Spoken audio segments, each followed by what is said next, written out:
It all started back in 1492, where some guy by the name of Christopher Columbus decided to go to India after Europe has been banned from a spice trade. And they decided to go a different way since they realized that the earth is round. However, Christopher Columbus found something better. Another India. Of course, we decided to call this part America, after some other guy named Amerigo, for some reason. And so the British found out about it and decided to own it. But before they did that, France wanted to do it, but they started fighting for a couple years. And at the end, they both got broke, but Britain managed to win. And then after that, they decided to tax America because they were poor, but America was mad and they threw all of the British's precious tea into the ocean. And pretty much, the Americans started speaking like this instead of like the British instead. Speaking of the British, they got so mad that they decided to come to Boston and start shooting a bunch of people. And then some guy on a horse in the middle of the night just started waking up everybody yelling, "The British are coming, the British are coming, the British are coming!" Americans had to do something about it. They weren't trained enough, but they could learn from their experience at a battle. And before the British and Americans started shooting each other in the First War, they hear a gunshot. Nobody fired at it. It was the shot heard around the world. But anyway, they started fighting each other. But the Americans got so weak, and they were so ashamed. However, there was a guy by the name of George Washington who decided, hey, you guys need to fight. We are our own country. We can't let the British do anything about that. The whole country decided that this guy, George Washington, would be our president. Our very first president of the United States. And with that, we all won that Revolutionary War. And then they started making their own government. And then they started using something called the Articles of Confederation, which went bad after some farmer refused to pay taxes. And then there's another issue, slavery, which we'll discuss later. After that, the government decided to throw away their Articles of Confederation and make something better, the Constitution. 4 years later, Washington decided to stop being president until Washington was re-elected. However, the next 4 years he refused to run a third term until John Adams decided to run for president. And he won! Yay! Even though we're kinda separated from the British, they're still mad at us and they kept coming at us. And soon other countries started to do it. This happened for a long time, but another president by the name of James Monroe said, "There is no other country that's gonna try to take this territory." That is an important sentence you have to remember for his doctrine. And speaking of which, after Monroe, there came a guy named John Quincy Adams. He was the son of John Adams, the first father and son to be presidents. After Adams Jr. came Andrew Jackson. He decided that Native Americans should be put out of their homes because they found some gold, apparently. And so, the Native Americans agreed and walked all the way to a different spot for a couple years, known as the Trail of Tears. And by now they had a new president by the name of William Harrison, but he got pneumonia and died. "What do we do?" said the government. "Well, let's let the vice president be president automatically. That's what the rules of the White House say." So John Tyler became the substitute. And a few years passed and they're still finding gold. Meanwhile, the 13 colonies started expanding into the United States of America. And speaking of states, there are two states that hate each other. Kansas and Missouri. The people in Kansas started attacking the people in Missouri just so that they couldn't vote for slavery. And speaking of slavery, guess who becomes president in the 1860s? Abe Lincoln! However, since he was an abolitionist, half of America didn't like it. Lincoln didn't want slavery to be in America anymore, but the other half of America decided that they should anyway. The North was scared because they were so weak and they don't want slavery in America forever.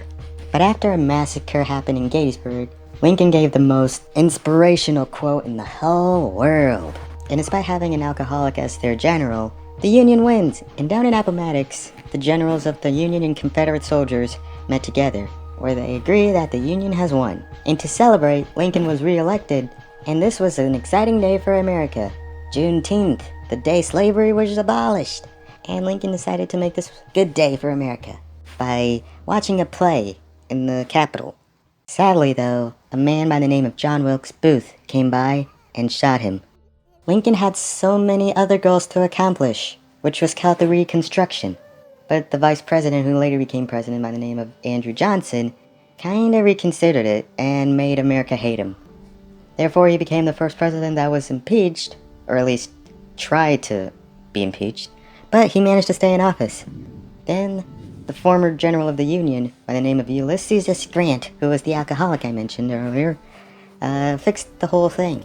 But the Southerners were so mad that they formed a secret society called the Ku Klux Klan.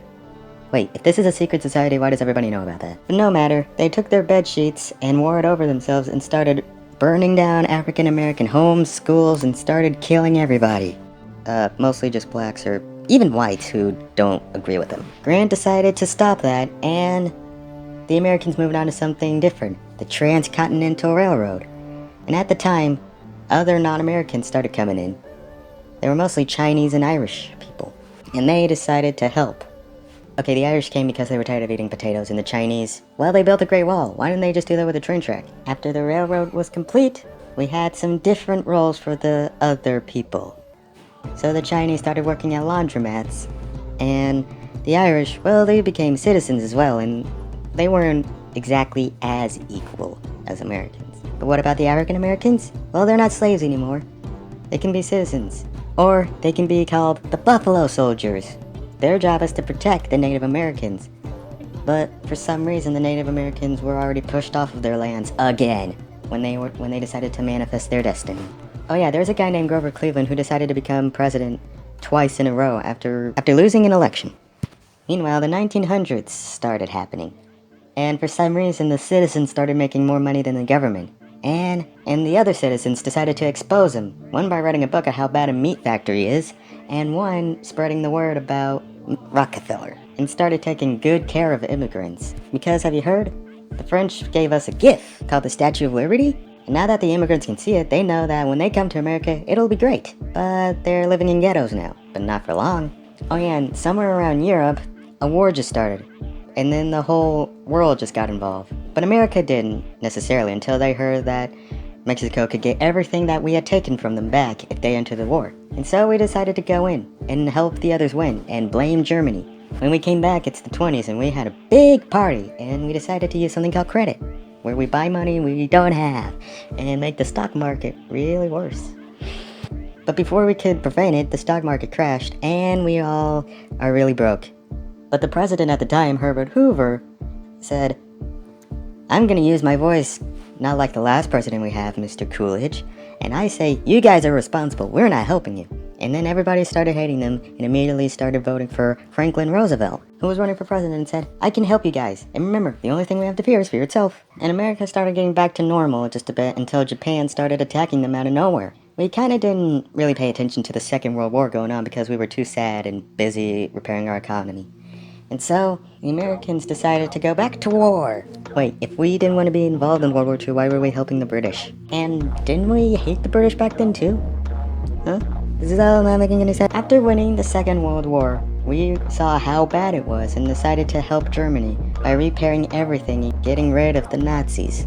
However, there was another country that was doing the exact same thing, but they had a different economic rule. Communism. And that was bad. In fact, in the 20s, we were scared of the communists back then, that we actually executed 2 Italians. We didn't know who to trust that was outside of America. We were so xenophobic. And the same thing happened again when a man and a woman, a married couple, started spying on us. At least that's what we think they were. They were communists. We think. We thought. But we didn't pay close attention. And suddenly Korea had its own civil war and was split in half. It's all because of communism and capitalism.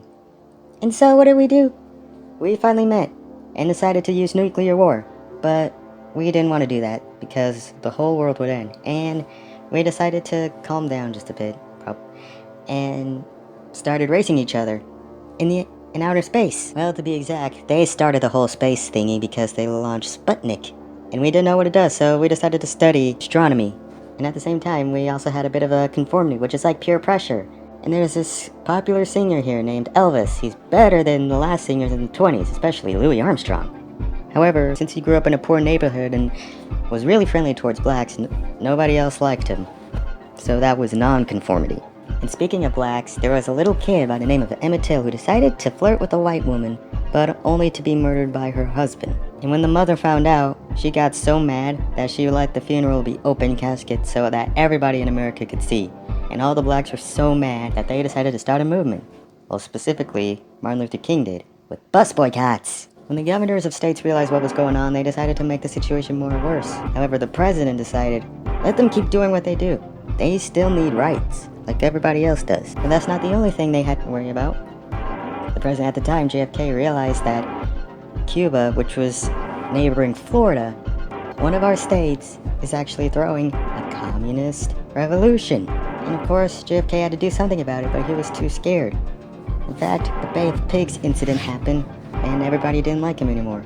However, he later found out that Russia is the one that's been talking to Cuba the whole time. And so America started talking to Russia some more, and then they agreed to cool down the Cold War some more.